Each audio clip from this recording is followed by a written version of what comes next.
Hi, are you aware there are two Americas, de jure and de facto, United States versus United States of America? Do you know which one is de jure and which one is de facto? There is a de jure side and a de facto side of the American nation. Let's first define what de jure and de facto is so you have a better understanding. Hi, I'm Emilio with areweallreallyeducated.com. And the question that many people have been asking is the difference of the constitutional United States of America and the unconstitutional United States of America. Well, let's first discuss what is de jure and what is de facto. Let's start with what is de jure. As defined in Black's Law Dictionary, 4th edition, de jure means de jure, also de or de, adjective, law, Latin, as a matter of law. Existing by right or according to law. De jure, segregation during the pre-Brown era. Now we look at what is de facto.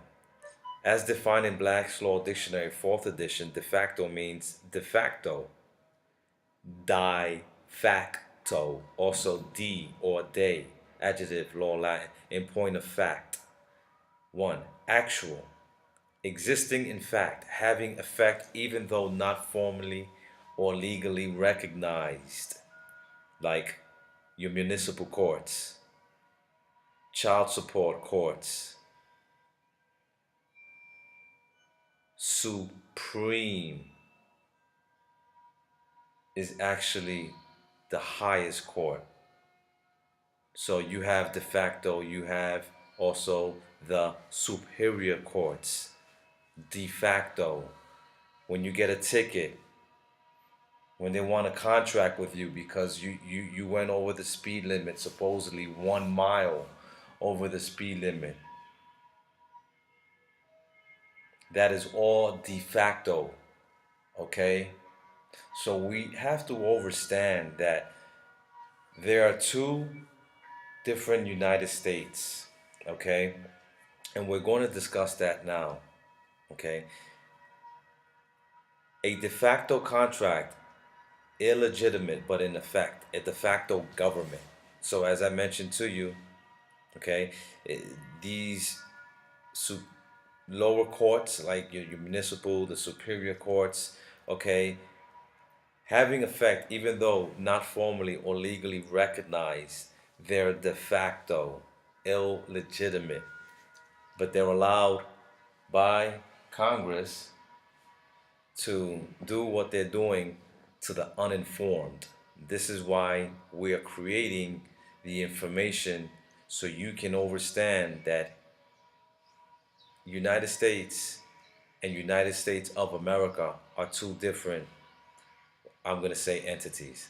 A brief history of the United States. The agency representatives of the various United Colonies of North America via Declaration of Independence declared their separate and equal station, to which the laws of nature and nature's creator entitled them, formally expatriating themselves from England and or Great Britain and repatriating themselves in an orderly fashion into a social compact styled as the United States of America under the legislative assembly known as the United States in Congress assembled.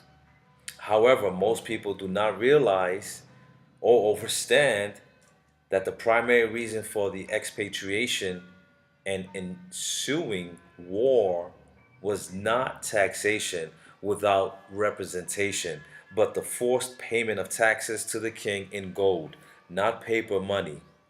The people in the colonies of North America were flourishing by using their own fiat money, Federal Reserve notes, those paper bills that you call money is created from a fiat money system, okay, which is based only on their production, not a gold based system, not gold backed, okay, that could be manipulated by the king. The king could not control the fiat money system and therefore passed a law requiring the subjects of the crown, okay, that means that the slaves, okay, that means US citizens, okay, to pay taxes in gold only. The king had most of the gold. The people of the colonies had little. Scarcity value. Unemployment ensued, and embittered souls cried for redress. This fell on deaf ears, which led to the natural powers of the people, from which all political power is inherited. They declared their separation, causing the crown to declare an unjust war on the exercise of the principles of life, liberty, and the pursuit of happiness.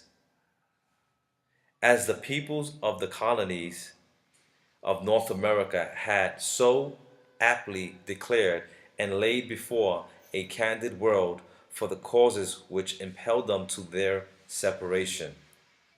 The representatives of the United States in Congress assembled did win the Revolutionary War with England. There was a malfunction, however, in the plans for the United States of America. Money powers were waiting on the gate from the very beginning. Although the British Empire, as a recognized government in the world, lost the American Revolution, the power, finance, structure behind it did not lose the war. The most visible of the power structure identities was the East India Company, owned by the bankers and the Crown in London, England. This was an entirely private enterprise whose flag was adopted by Queen Elizabeth in 1600. This flag had 13 red and white horizontal stripes with a blue rectangle in its upper left-hand corner. The British government became hostile by oppressive legislation and eventually declared war from 1774 to 1782. The East India Company's owners constituted a portion of the invisible sovereign power structure, banks behind the British government. They kept control of its holdings in the New World and moved right into the new economy created by New Order through the social compact known as the United States of America. Together and in close association with the colonial representatives of the United States in Congress assembled, and their most powerful landowners still maintained control of the New World for the British Crown. The United States Constitution created a new social contract structure of government that was established on a much higher plane than the parliamentary system of the Confederation of the United States of America. It was a social compact known as constitutional republic, wherein a certain amount of power was delegated to the states, corporations enfranchised by the new order of the social compact. A certain amount was delegated to the agency federal government, with the residual power reserved to the signatory parties, respectively the real party in interest, we, the people of the United States, who either signed the Declaration of Independence, the Articles of Confederation, and the new Constitution of the United States for the United States of America, or were related as a member posterity of such people, having been signatory thereto. To no other people did such social compact guarantee any standing of rights or otherwise under the new social compact. The representatives of we, the people of the United States, by way of their agency representatives of the United States in Congress assembled, had certain enumerated powers delegated by the social compact known as the Constitution of the United States. So far as the several states party to the U.S. Constitution are directly concerned, the representatives of the United States in Congress assembled may not exercise any power so delegated by the social compact known as the U.S. Constitution.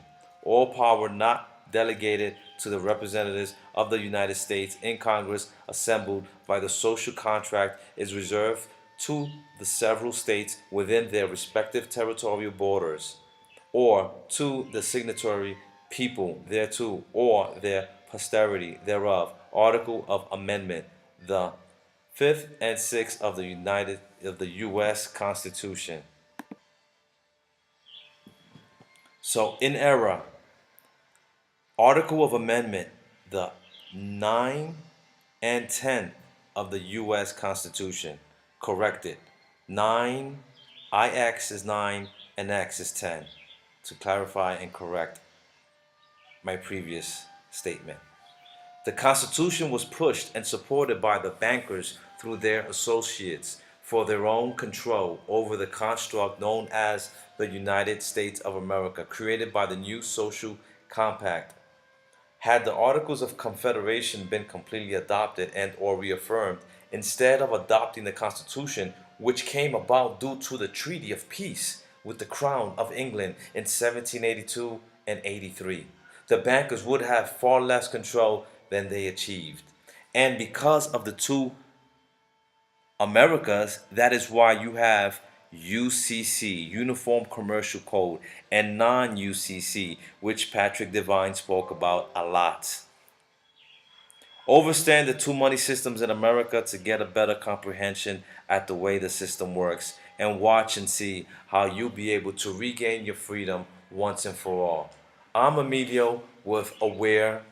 The website is areweallreallyeducated.com. Please get informed. If you're looking for more information on how you can regain your freedom, your sovereignty, please do not hesitate to contact Team Aware. Thank you.